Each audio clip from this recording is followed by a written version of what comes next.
Bon, il faut qu'on revienne sur les déboires boursiers d'EuroAPI qui perd quand même plus de la moitié de sa valeur depuis le début de l'année. EuroAPI, on en a déjà parlé ici sur Boursorama, c'est ce fabricant de principes actifs pharmaceutiques qui a annoncé, parce que tout ça ne vient pas de nulle part, suspendre ses prévisions pour 2024. Et oui, en raison de l'arrêt jusqu'à nouvel ordre de la production d'un site en Italie. EuroAPI, c'est un parcours boursier qui est en train de se transformer en chemin de croix pour les actionnaires du groupe de la filiale de Sanofi. Bonjour Laurent. Bonjour David. Laurent Grassin, directeur de la rédaction de Boursorama. Déjà, je le disais, la dernière déconvenue en date, c'est cet abandon. Et ça ne fait pas plaisir évidemment à personne, des objectifs pour 2024. Donc, abandon, vous l'avez dit, des objectifs 2024, des objectifs qui ont été annoncés, David, il y a 2 semaines. Donc là aussi, c'est un petit peu compliqué d'annoncer ça aux actionnaires, et des objectifs 2024 qui n'étaient pas terriblement optimiste, on peut le dire, puisque EuroAPI tablait sur une baisse du chiffre d'affaires comprise entre 4 et 7% à base comparable et un recul de la marge core EBITDA. La marge core EBITDA, pour le faire simple, on va dire que c'est la marge d'excédent brut d'exploitation, donc avant amortissement, dépréciation et hors coût de restructuration. Voilà. C'est l'indicateur qui est utilisé par EuroAPI. Il s'attendait à 6 à 9% pour 2024, on était à 9,2% en 2023. Donc des perspectives déjà un petit peu compliquées et qui ont là été supprimées pour le coup. Voilà, et donc la cause de cet abandon des objectifs, c'est l'arrêt, je l'ai dit, de production d'un des sites du groupe en Italie, à Brindisi. Oui. Il y a déjà eu dans le passé ce genre d'épisode déjà chez EuroAPI. Et oui, il y a déjà eu ce genre. Et oui, il y a déjà eu, vous avez dit, cette déconvenue boursière, elle ne vient pas de nulle part. Il y a déjà eu ce type de problème. Et c'est d'ailleurs un petit peu à ce moment-là que les ennuis ont commencé pour EuroAPI. C'était fin 2022. Pareil, un avertissement lié à l'annonce d'une suspension temporaire. Certaines de ses activités de production de prostaglandine dans un site à Budapest, c'était pour des problèmes de, vous savez, on dit généralement d'écart par rapport aux bonnes pratiques. C'est-à-dire que les principes actifs n'étaient pas fabriqués comme il l'aurait fallu. Et Brindisi, c'est un petit peu la même chose, un audit interne qui met au jour des problèmes de contrôle qualité, nous dit le groupe, liés à des manquements au niveau local. Donc il va investiguer. C'est un site qui produisait à peu près 63 millions d'euros de vente en 2023, 43% qui étaient réalisés pour Sanofi, puisque vous l'avez rappelé, EuroAPI, ça reste une filiale de Sanofi qui en détient encore 30%. Bon, le titre, on est autour des 3 euros, c'est ça? On est même moins, là, on est autour de 2,60 €. 2,60 €. Bon, c'est là qu'il faut faire absolument, Laurent, un retour en arrière. Oui. Au moment de l'introduction en bourse, on est en 2022. On est quoi? On est à 12? Le cours s'introduit à 12 €. Et vous l'avez dit, David, je pense que c'est un grand moment d'introspection aussi pour tout le monde, y compris à nous, les journalistes financiers, puisque à l'époque, quand EuroAPI s'introduit, tout le monde est à peu près unanime pour dire que c'est quand même quelque chose d'intéressant. Vous l'avez dit, fabricant de principes actifs. Alors on a quoi? On a de la vitamine B12, on a des prostaglandines, on a des hormones, des corticoïdes, des opiacés, des anti-infectieux. Bref, on a quasiment 200 API, ce qu'on appelle aussi des principes actifs qui sont commercialisés dans à peu près 80 pays. C'est la médecine du quotidien, quoi.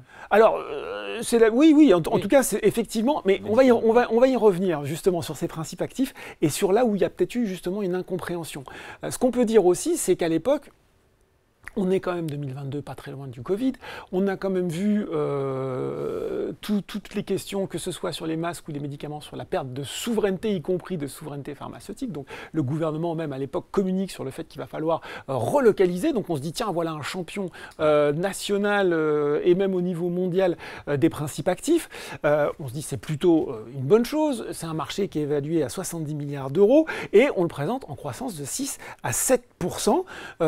Donc on se dit effectivement, c'est presque présenté comme une valeur entre guillemets de bon père de famille et on se dit en plus c'est bien parce que on est sur un marché en croissance, on a un acteur intéressant et finalement il a une rentabilité un peu en deçà de ses concurrents, donc il y a un potentiel de rattrapage qui peut faire que si vous embarquez dans l'aventure, ça peut être intéressant pour vous en tant qu'investisseur. Voilà, sauf qu'au final, ce scénario entre guillemets idéal, en tout cas auquel beaucoup ont cru, validé par beaucoup d'analystes de la place, tout ça ne va pas se dérouler comme prévu. Non, parce que effectivement, dès le fait qu'il y a cette première suspension d'activité sur le site de Budapest, on revient à 2022, donc on a finalement des premiers ajustements de cette fameuse marge de core EBITDA qui était attendue à 14% à l'époque en 2022. Finalement, elle sera ramenée entre 12 et 13%, elle ressortira à 12,3% en 2021.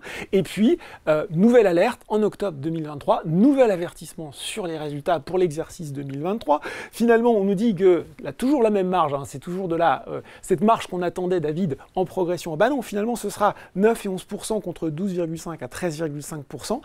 Et là, on se dit, mais attendez, j'ai loupé un épisode. Qu'est-ce qui s'est passé? En fait, on se rend compte quoi? Le groupe nous explique qu'il y a des baisses de prix, parce que oui, il y a une concurrence qui est assez féroce sur certains principes actifs. Des baisses de prix, des décalages. Le groupe fait aussi de la sous-traitance, notamment pour certaines biotech qui ont besoin de faire fabriquer leurs traitements, leurs candidats médicaments. C'est là aussi un secret pour personne. Les biotech ont eu plus de mal de se financer en 2023, donc elles ont réduit la taille de leurs projets, donc finalement elles font moins de commandes, donc le groupe a une croissance de cette activité moins forte, jusqu'à ce qu'on arrive, David, à ces fameux résultats 2023. Cette marge, souvenez-vous, dont on attendait qu'elle progresse à long terme, finalement, elle ressort, non, 9 et 11, finalement, elle ressort à 9,2%. La fourchette. Bas de fourchette, des résultats qui sont marqués par une perte nette. En octobre, il y a eu le départ du directeur général et le groupe a annoncé qu'il allait faire une revue stratégique de ses actifs, revue qu'on a eue là pour les résultats 2023, qui nous dit quoi? Elle s'appelle Focus 2027. Et là aussi, on apprend des choses intéressantes, David. On apprend que finalement, le groupe va devoir faire des choix dans la production de ses principes actifs, parce que tous ne sont pas si rentables, si à forte valeur ajoutée que ça. Il y a 13 gammes de produits, marge, nous dit-il, faibles ou négatives, qui devront être arrêtées. On envisage aussi la fermeture de 2 sites, Haverhill au Royaume-Uni et, Brindisi en Italie. Alors, je ne sais pas si effectivement ça va peut-être avancer un petit peu la décision stratégique. Et puis la trésorerie nous dit qu'en 2024, elle veut améliorer sa trésorerie, ses conditions aussi des contrats passés avec Sanofi, qui est à la fois son client et son actionnaire, qui du coup a prolongé son pacte jusque décembre 2025.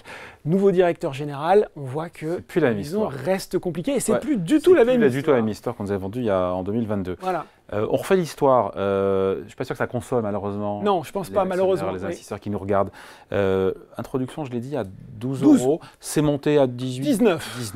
19, oui, on a un record à un peu plus de 19. Voilà, c'est monté à 19. Et puis c'est redescendu sous 3 €. Oui. Donc voilà, quels enseignements, si on peut tirer un enseignement? Oui, qu'est-ce qu'on fait d'ailleurs? On peut essayer de tirer des enseignements et c'est ça rejoint ce qui se passe sur Atos finalement, dont on avait aussi déjà parlé. Oui. Pardon, Atos aujourd'hui, Atos qui repère 20%. Qui repère à peu près 20% parce que finalement les discussions avec Airbus sur la division de la cybersécurité s'arrêtent. Sachant que celle avec le milliardaire Kretinsky pour la gérance, sont arrêtés aussi. Donc on est un peu retour à la case départ sur Atos. Et sur Orapi, la situation est un peu différente, mais on peut tirer quelques enseignements. D'abord, retour sur l'introduction.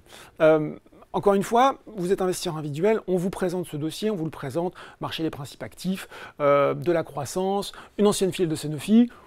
Vous dites c'est plutôt pas mal. Oui. Et puis après, on prend 2 minutes de réflexion. Et finalement, en tant qu'investisseur particulier, qu'est-ce que je connais au marché des principes actifs de médicaments? Pas grand-chose en fait. C'est un marché qui est hyper spécifique, c'est très B2B.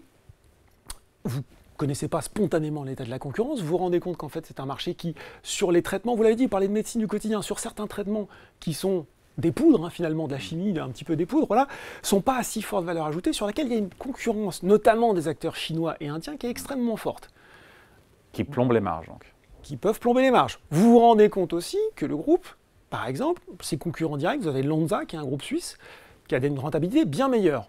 Lonza qui lui-même est affecté par le ralentissement du marché, il a également fait part de réduction d'objectifs de rentabilité. Donc vous dites, et on peut même se demander, quand on est investisseur particulier, pourquoi Sanofi, si c'est une pépite, l'introduit en bourse?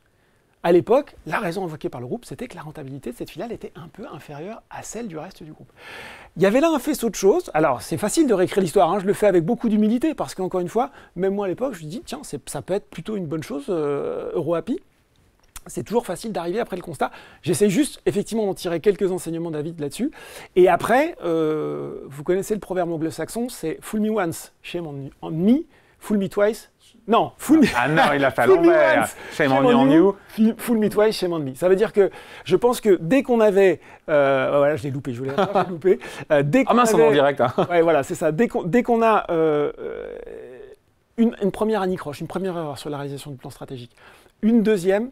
Je pense qu'il faut commencer à être prudent. On voit qu'il y a des difficultés stratégiques. On termine là-dessus parce que et qu'est-ce qu'on fait maintenant en fait? Eh bien, la même chose que sur Atos. C'est-à-dire que quand on a parlé d'Atos, on dit, il y a des gens qui disent maintenant c'est vraiment pas cher. Il y a peut-être le coup de rentrer et d'essayer de faire un coup parce que le plus dur est passé ou en tout cas toutes les mauvaises nouvelles sont dans les cours. d'expérience, à part si vous êtes un day trader, un investisseur spéculatif, ou que voilà, vous êtes prêt à prendre votre risque avec des paumes particulières, je trouve ça toujours plus intéressant d'avoir un premier signe que les choses vont dans le bon sens, quitte à louper une partie de la hausse, mais d'être sûr que les choses sont sur de bons rails, plutôt que de tenter le joker et dire là, je vais vraiment super bien timer, super bien rentrer, c'est au plus bas, et de se prendre une autre déconvenue dans la foulée. Donc je pense que, et là-dessus l'exemple d'Atos, on en avait parlé, on a dit attention, Atos, oui, ça peut remonter, ça peut rebondir, ça peut redescendre, on a la preuve aujourd'hui, donc mieux vaut attendre que lors de sa prochaine communication, ce sera peut-être les semestriels ou autres, on ait les premiers signes d'une amélioration, d'une stabilisation peut-être de la marge, de la croissance, avant de se dire, tiens, pourquoi pas revenir sur EuroAPI. Allez, décryptage signé Laurent Grassin, directeur de la rédaction de Boursorama. Merci Laurent. Merci David.